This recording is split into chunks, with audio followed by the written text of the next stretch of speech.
victim before terminating him, while downloading the visceral feedback. Gabriel now had those terror responses primed in the neural net embedded in his scalp. They would match the dead man's EID card Gabriel held in his left palm. He'd actually apologized to the corpse afterward, taking rather more care than usual with the body. He was a sentinel assassin, not a psychopath. Slowing to an amble, he let one or two suits rub past him as he weighed his options. He laughed at a nearby joke as if he were part of that particular gang, but his insides felt hollow.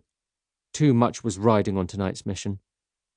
Watching the shuffling pack tighten toward the checkpoint scanners, he decided he needed an extra edge. Distraction was also an assassin's tool. As they herded like cloned beef toward the final security check, he surveyed the audience and picked out a busty woman in her 30s, sporting an emerald halter-neck dress of gossamer thin silk. Most of the middle-aged men pretended a little too hard not to notice her. As he mingled behind the woman and her escort in the funneling queue, he casually reached into his pocket and extracted a sliver of acid-coated razor wire from its sheath. He coughed as he approached the twin security columns. His right hand, en route to cover his mouth, grazed the woman's halter material with the filament, depositing a trace of acid.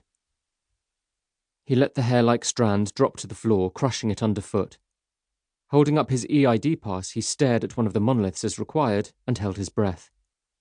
Whoops and guffaws erupted as the busty woman's halter snapped. Gabriel turned around, feigning surprise and interest, and the guards manhandled him through the full-scan checkpoint without serious attention. Once past, he walked to the empty restroom and located the locked stall marked out of order. His fingers wrapped in the entry digicode. He stepped inside the stall and found what he expected. A small black rucksack containing gravitics, stiletto knife, and slimline S&W pulse gun with night sighter. All he required now was his target's name, but his wristcom stayed quiet. His handler didn't usually cut it this close. He zipped the bag. As he headed out, he caught his reflection in the restroom mirror. Gone was any trace of the young man he'd been before the war, before becoming a killing machine, before losing her. His eyes were black and remorseless. Like a shark's, they stared back at him. Hers had been green and forgiving. She would have been 27 today. Happy birthday, Jenny. He broke off his gaze, stole through the door, and entered the holorium. Despite the aircon maintaining the room at a fresh 15 degrees Celsius to optimize the technology's performance, Micah sweated. "You won't make it, not this time," Rudy said, leering beneath a wavy moustache. He anchored his feet against the chrome desk, tilting the recliner back further, hands linked behind matted black curls. "You could have helped." Micah's silver gloves were a blur as he worked at the hollow bench. Its data columns and networking filaments resembled a complex city of skyscrapers, sapphire flying buttresses connecting to golden spires and towers. He grimaced at the writhing red saws leaching energy from 4 of the amber columns, defects he had to remove for the program to run. "Let me work, Rudy, I'm almost there." Rudy persisted. "Why'd you agree to do this in the first place?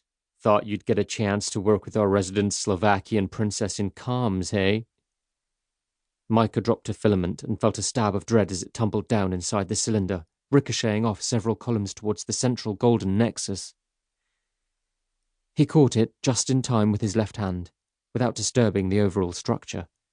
That was close. No time to wipe the beads of sweat building on his brow. "Nice catch," Rudy muttered. "So is she, but out of your league. You know that, right?" Micah ignored him, suspecting it wouldn't make any difference. Rudy stretched his hands forward, framing Micah between thumbs and indexes as if taking a hollow pick. "I mean, look at you. The basics are okay, no hunchback, all your own teeth, body parts in the usual places. But the wiry fuzz on your head, the bulging eyes, is that a thyroid thing, by the way? And as for dress sense..." Rudy's hands returned to their habitual position, clasped behind his head.